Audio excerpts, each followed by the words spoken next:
से चौंकाने वाली कुछ तस्वीरें सामने आई। वहां कुछ लोग तब भड़क गए जब एक पुलिसकर्मी ने ट्रैफिक नियम तोड़ने के आरोप में एक लड़के की पिटाई कर दी। बताया गया कि मोटरसाइकिल पर सवार उस लड़के ने हेलमेट नहीं पहना हुआ था, जिससे मारपीट करने का पुलिसकर्मी पर आरोप लगा। बस फिर क्या था, इसी बात पर कुछ लोग तमतमा उठे और उन्होंने बीच सड़क पर हंगामा खड़ा कर दिया, जिस वजह से वहां ट्रैफिक जैम हो गया। लेकिन इसकी उन लोगों ने परवाह नहीं की और विरोध जारी रखा। हाजिर हो। जब कई पुलिस वालों की वहां समझाने के बाद भी वो लोग सड़क से हटने को तैयार नहीं हुए, तब एक पुलिस अफसर वहां पहुंची और उन लोगों को रास्ता खाली करने को कहा।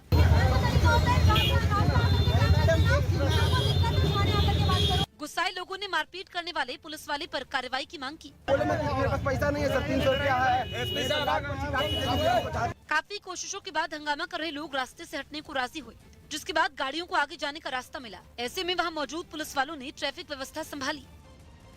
आईएसआई और अंडरवर्ल्ड के टेरर मॉड्यूल की जांच के दौरान एक और संदिग्ध आतंकी पुलिस की गिरफ्त में आया। न्यूज 18 के आनंद तिवारी की रिपोर्ट है कि दिल्ली पुलिस की स्पेशल सेल ने मुंबई से जाकिर नाम के एक संदिग्ध को हिरासत में लिया। खबर है कि जाकिर ने ही गिरफ्तार किए गए संदिग्ध आतंकी जान मोहम्मद उर्फ समीर कालिया को मुंबई में हथियार और विस्फोटक लाने को कहा था।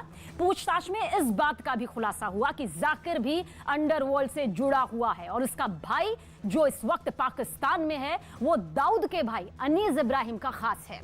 बताया गया कि दिल्ली पुलिस के साथ मुंबई क्राइम ब्रांच और एटीएस ने मिलकर इस कार्रवाई को यहां पर अंजाम दिया।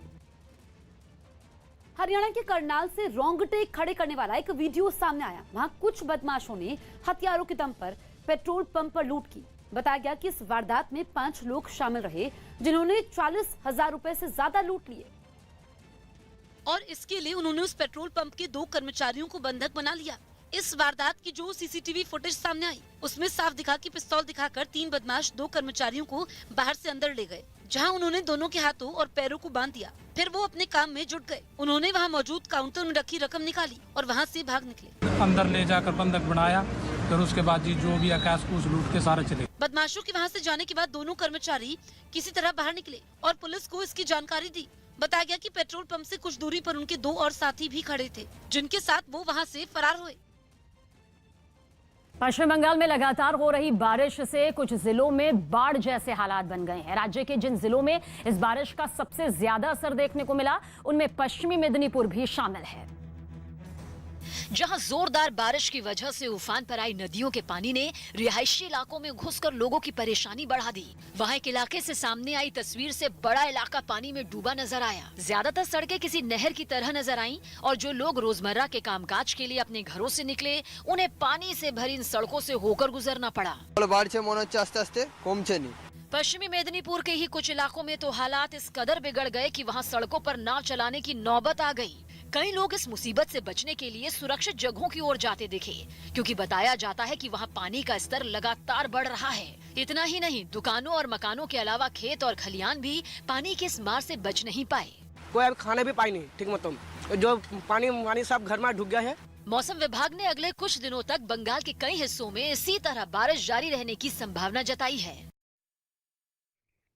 महाराष्ट्र के नाला सुपारा से चौंकाने वाली एक तस्वीर सामने आई। वहां एक मंदिर के पुजारी ने एक महिला की झाड़ू से खूब पिटाई की।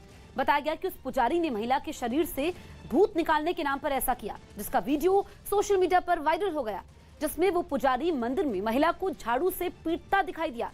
मारपीट के समय मंदिर में दूसरे श्रद्धालुओं का आना जाना लगातार जारी रहा। इस वीडियो के वायरल होने के बाद पुलिस हरकत में आई। बताया गया कि ये वीडियो 2 दिन पुराना है, जिसके आधार पर पुलिस ने पुजारी के खिलाफ केस दर्ज किया।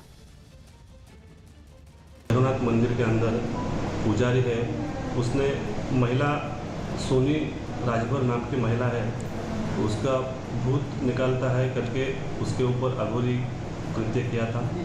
उसका वीडियो वायरल हो गया था। उसके बारे में हमारी जांच चालू थी।